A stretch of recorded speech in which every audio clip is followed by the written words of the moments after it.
Fall has literally become one of my favorite seasons. It just reminds me of Rory Gilmore and reading vibes. It makes me think that studying is cute, which, like, no. Basically, I've been an on and off type of reader. You can see by the color-coded books in the back of me, but I think I'm gonna be changing that soon. I've literally had that for years now. This video is probably gonna be coming out a lot later than it should, so that's why I'm calling it books that I read in a month, but specifically the month of, I think, September. I'm filming this literally in October, so I'm gonna be giving you my reviews, and it was actually such a good month. I really don't go throwing that around. I know that with book recommendations, people like different things, so I'm basically just going to be telling you my opinion on them, a bit about what the book is about, and then I might add some cute little like spoiler quotes. You know, like if you're on Book Talk, you know some of the people, they make a video and like they'll add a line from the book. It makes you want to read it. So I'll add some of those, but I'll warn you before, just in case you're the type of person that doesn't want that. You don't want to know anything before going in, and you just trust me and want to take my word for it. By the way, this month I read 6 books. The first one on the list is Call Me By Your Name. I love Timothée Chalamet. Literally, who doesn't? I had a huge obsession with this man. I wanted to read this book so badly, and then I got it and I just wasn't in the mood for it anymore, and I was so excited to read it, but I also knew I wasn't going to be able to get through it because I was in such a reading slump. It was not at all what I thought it was going to be like. I ended up by rating it 3 stars. I just thought this book was going to be more an emotional, heartbreaking romance type thing. I was hoping for really, really good quotes that were going to make me cry and die inside. Everyone talks about the peach scene. That scene just had me baffled. I'm not the biggest fan of age gap romance, and I'm pretty sure like the age gap was severely strange. This book is about Elio, who basically is in Italy, and every single year his dad basically has this program where there's gonna be like an exchange student who comes and does like a type of like internship, and this year they have a new American guy come in, and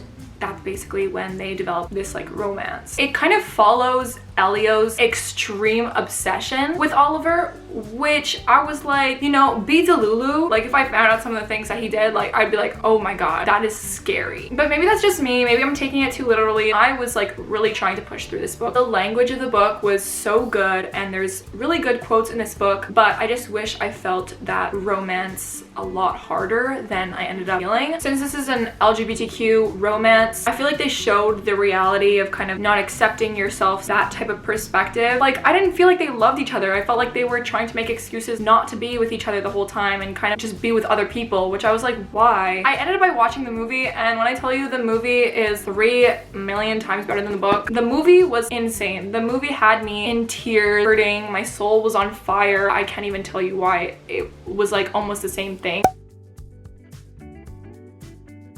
This book I lent from a friend, so I don't have it on me, but it is the first book in the Naturals series, The Naturals by Jennifer Lynn Barnes. This was such a good book. I really needed a thriller. It was so good. It was so fast-paced. It's a thriller slash like murder mystery story. It's basically revolving a group of kids who they don't have special powers, normal traits that are just like enhanced. For example, like one girl can tell if you're lying, another one can like read your emotions and see how you're feeling. And so there's one man who like recruits a lot of 17-year-olds basically like this, has like this like secret little organization where they help solve cold cases. I'm so into that. I'm literally in forensic psychology in school as an extra class because it's so interesting to me. There's a little romantic element in the book, which is like super tiny, but it's there. Okay, I rated it a 4.5 stars.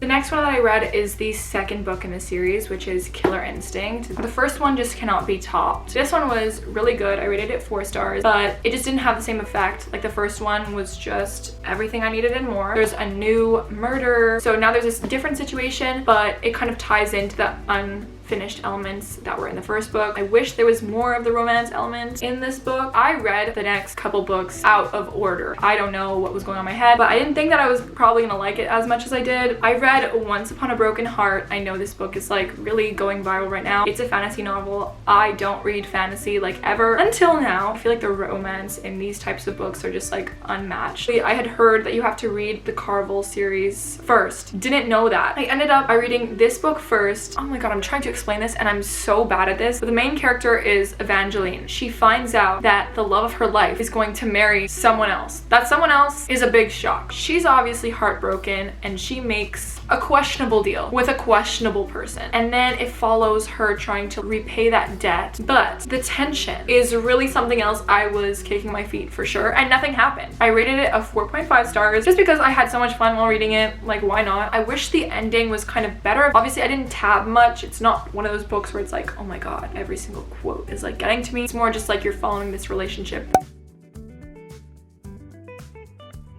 But then I realized that I was supposed to be reading the Carvel series first. And then that's what I kind of did. I was trying to find the second book, The Ballad of Never After. Literally nowhere to be found. I had to find this random website and gave them the credit card information. I don't know. I feel like that was kind of dumb. But I was like, okay, in the meantime, because they were like waiting a month for it, I'm just gonna read the Carvel series. The first book I don't have. I borrowed it from someone. It was so good. Kind of disappointed I didn't buy it for myself. I wasn't expecting to like it as much as I did. A lot of people didn't rate it as well, and I was like, girl, like, are we reading the same thing? I just found it so cool. It basically follows these two sisters. Basically, it's like this big game, and there's a prize at the end. There's a bunch of these little clues, and you're supposed to go around, figure it out to win this prize at the end. These two sisters, they're like living in an abusive household. Then one day they just decide that they're gonna go to another island and be a part of this and go check it out for themselves because they were dreaming about that for a very long time. There is a romantic element again, which is so fun. The maker of this whole game is like an unknown person, and they're trying to figure out who this is. There's so many questions are unanswered, and they're trying to figure out, and it's kind of like this mystery thing. See, I feel like fantasy is when I want to escape reality, it's the best feeling ever, and it feels insane.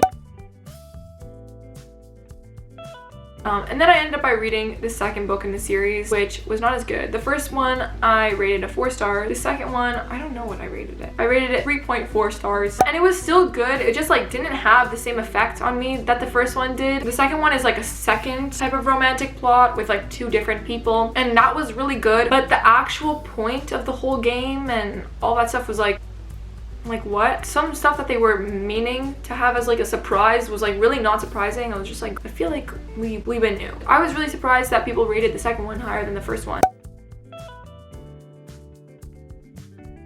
That's all for the books that I read in a month. I hope you guys enjoyed. If you guys end up by reading these books or have read them, let me know. Thank you so much for watching, and I'll see you guys soon.